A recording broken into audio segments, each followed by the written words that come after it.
আজকে সকালে ঘুম থেকে উঠছি, আজকে ঘেরে যাব। ঘের কি সেটাই আজকে আপনাদের সঙ্গে শেয়ার করব, তার জন্য প্রথম থেকে ভিডিওটা দেখতে থাকুন। তাই আসসালামু আলাইকুম, কেমন আছেন আমার ভাই ও বোনেরা? আমি আপনাদের রংপুরি আপা। তা কি অবস্থা সবার? ঈদের দিন সবাই তো অনেক ঘোরাফেরা করতেছেন, আমি কোথাও যাইতে পারিনি। তাই ভাবলাম আজকে এক জায়গায় যাব, সেটাই আপনাদের সঙ্গে শেয়ার করব। কই যাচ্ছি সেটা পরে বলতেছি, প্রথম থেকে ভিডিওটা দেখতে থাকুন।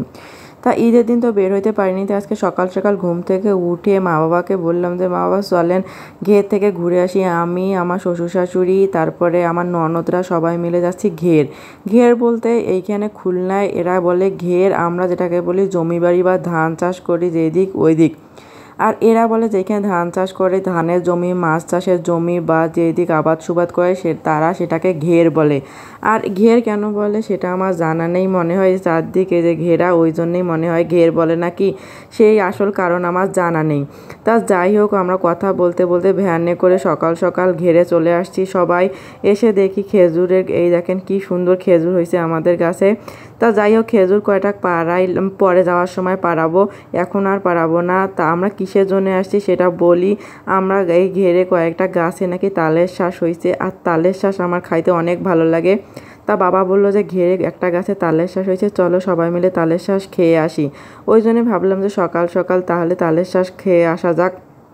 ওই জন্যে আমি, আমার শাশুড়ি মা, বাবা সবাই মিলে ঘেরে আসছি তালের শ্বাস খাওয়ার জন্য। এখন তালের গাছ যে লম্বা, পাড়ানোর কোনো উপায় নেই, গাছে ওঠারও লোক নাই।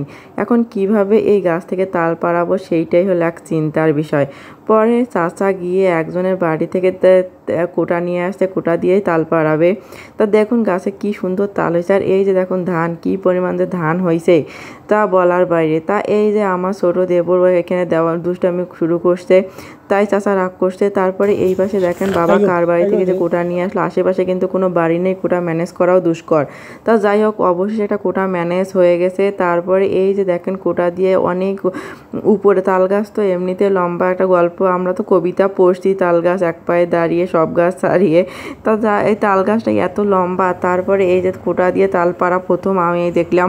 কোটা দিয়ে কখনো কেউ তাল পাড়া দেখছেন? যদি দেখে থাকেন তাহলে অবশ্যই জানাবেন, আর যদি না দেখে থাকেন তাহলে আমার ভিডিওতে প্রথম যারা দেখলেন তা কমেন্ট করে অবশ্যই জানাবেন, যারা প্রথম কোটা দিয়ে তাল পাড়া দেখলেন। এই যে দেখুন তালগুলা যে পানির মধ্যে পড়ে গেছে, এটা পরে উঠাবে। এই যে তালগুলা পরে পানি থেকে ওঠানো হয়েছে। এই যে দেখুন তাল, এই সময় কিন্তু তালের সিজন না, এই তালটা 12 মাসেই হয়, মানে সারা বছরই হয়। এই তাল কয়টা পাড়ানোর পরে এবার বাবা তালটা কাটবে, যে আসলে ভিতরে শ্বাস আছে কি না। শ্বাসটা একটু শক্ত হয়ে গেছে, তারপরে খাওয়া যাবে।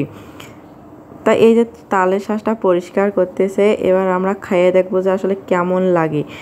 এই যে দেখুন তালের শ্বাসগুলো পরিষ্কার করা শেষ, এবার আমি খাবো।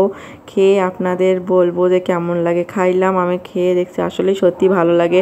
খাওয়ার পরে দেখি যে আমাদের কাছে অনেকগুলো কলাই, দেখেন কি সুন্দর কলা। পরে মা কী করলো, একটা কলা কেটে নিয়েছে, আর আমি কয়েকটা খেজুর পেরে নিয়েছি। খেজুরগুলো কিন্তু জ্বালা, তারপরেও ভালো লাগছে তাই কয়েকটা খেজুর ছিঁড়ে নিলাম।